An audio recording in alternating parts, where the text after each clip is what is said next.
दो मित्र धर्मबुद्धि और पापबुद्धि हिम्मतनगर में रहते थे। एक बार पापबुद्धि के मन में एक विचार आया कि क्यों न मैं मित्र धर्मबुद्धि के साथ दूसरे देश जाकर धनोपार्जन करूं। बाद में किसी न किसी युक्ति से उसका सारा धन ठग हड़प कर सुख चैन से पूरी जिंदगी जीऊंगा। इसी नियति से पापबुद्धि ने धर्मबुद्धि को धन और ज्ञान प्राप्त होने का लोभ देते हुए अपने साथ बाहर जाने के लिए राजी कर लिया। शुभ मुहूर्त देखकर दोनों मित्र एक अन्य शहर के लिए रवाना हुए। जाते समय अपने साथ बहुत सा माल लेकर गए तथा मुंह मांगे दामों पर बेचकर खूब धनोपार्जन किया। अंततः प्रसन्न मन से गांव की तरफ लौट गए। गांव के निकट पहुंचने पर पापबुद्धि ने धर्मबुद्धि को कहा कि मेरे विचार से गांव में एक साथ सारा धन ले जाना उचित नहीं है। कुछ लोगों को हमसे ईर्ष्या होने लगेगी, तो कुछ लोग कर्ज के रूप में पैसा मांगने लगेंगे। संभव है कि कोई चोर ही इसे चुरा ले।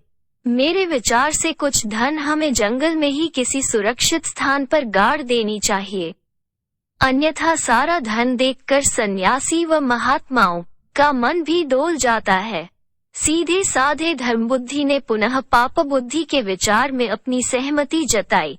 वहीं किसी सुरक्षित स्थान पर दोनों ने गड्ढे खोदकर अपना धन दबा दिया तथा घर की ओर प्रस्थान कर गए। बाद में मौका देखकर एक रात को बुद्धि ने वहां गड़े सारे धन को चुपके से निकालकर हथिया लिया। कुछ दिनों के बाद धर्मबुद्धि ने पापबुद्धि से कहा, भाई मुझे कुछ धन की आवश्यकता है, अतः आप मेरे साथ चलिए। पापबुद्धि तैयार हो गया। जब उसने धन निकालने के लिए गड्ढे को खोदा तो वहां कुछ भी नहीं मिला। पापबुद्धि ने तुरंत रोने चिल्लाने का अभिनय किया। उसने धर्मबुद्धि पर धन निकाल लेने का इल्जाम लगा दिया। दोनों लड़ने झगड़ते न्यायाधीश के पास पहुंचे। न्यायाधीश के सम्मुख दोनों ने अपना अपना पक्ष प्रस्तुत किया। न्यायाधीश ने सत्य का पता लगाने के लिए दिव्य परीक्षा का आदेश दिया। दोनों को बारी बारी से अपने हाथ जलती हुई आग में डालने थे। पापबुद्धि ने इसका विरोध किया। उसने कहा कि वन देवता गवाही देंगे। न्यायाधीश ने यह मान लिया। पापबुद्धि ने अपने बाप को एक सूखे हुए पेड़ के खोखले में बैठा दिया। न्यायाधीश ने पूछा तो आवाज आई कि चोरी धर्मबुद्धि ने की है।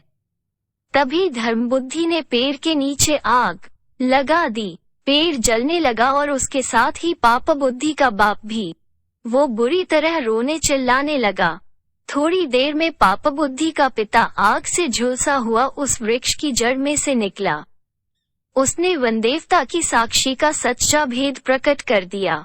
न्यायाधीश ने पापबुद्धि को मौत की सजा दी और धर्मबुद्धि को उसका पूरा धन दिलवाया। सीख, मनुष्य का ये धर्म है कि वो उपाय की चिंता के साथ अपाय की भी चिंता करे।